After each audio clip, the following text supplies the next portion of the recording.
6 দাগের 1 অঙ্ক কি বলছে একটি আয়তাকার ক্ষেত্রের কর্ণের দৈর্ঘ্য কত মিটার 15 মিটার আর তার প্রস্থ কত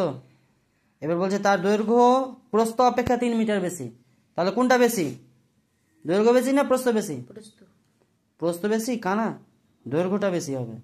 প্রস্থ অপেক্ষা 3 মিটার বেশি তাহলে প্রস্থ যদি আমি x ধরি তাহলে দৈর্ঘ্য কত হবে x + 3 ভেরি গুড চলো করি 6 এর কোষা থেকে 1.1 6 এর 1 ওকে চলো ধরি এদিকে দেখো ধরি প্রস্থ কত x তাহলে দৈর্ঘ্য কত বলো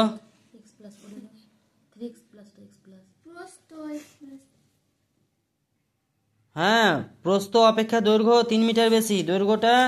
প্রস্থ অপেক্ষা 3 মিটার বেশি তাহলে প্রস্থ আমাকে x ধরতে হবে তাহলে দৈর্ঘ্য কত হবে x + 3 আর এমনিও তো আইডিয়া করো না দৈর্ঘ্য বড় হয় না প্রস্থ বড় হয় হ্যাঁ অবশ্যই দৈর্ঘ্য বড় হবে এটা চকি না এর চকিটা আয়তাকার তো এর দৈর্ঘ্য বড় না প্রস্থ বড় তাহলে দৈর্ঘ্য x + 3 আর প্রস্থ হচ্ছে x এবার বলছে শর্তা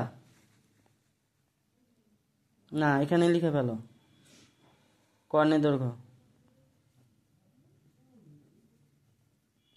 সূত্র কি বলো √,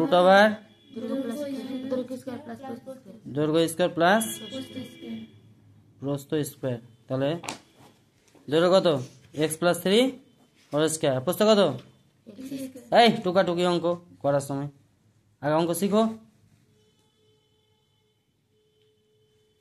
তাহলে x² সূত্র বলো 2ab মানে 2 × x × 3 2ab তাই তো প্লাস 3 স্কয়ার তাই তো প্লাস x²।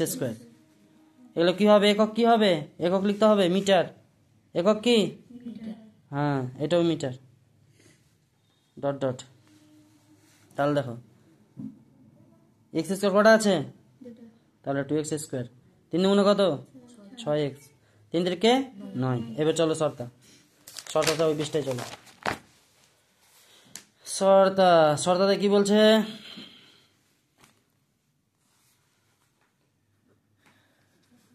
√,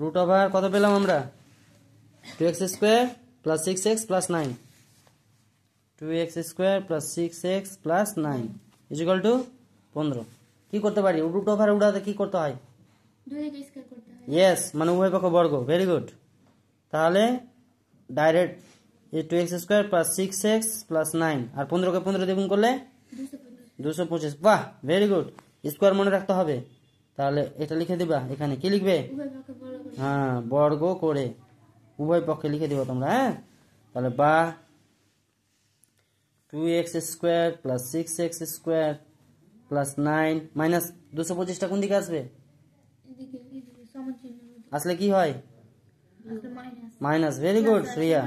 তাহলে 225 = 0 তাহলে 2x² প্লাস সরি 225 থেকে 9 বাদ বলো মাইনাস 216 = 0 2 কমন নিলাম তাহলে 2 উড়ে যাবে তাহলে শুধু x² এখান থেকে 2 উড়লে কি বুঝবে 3x মাইনাস এখানে কত হবে 108 বাহ বাহ বাহ ভেরি গুড 108 এটাই উত্তর আছে দেখো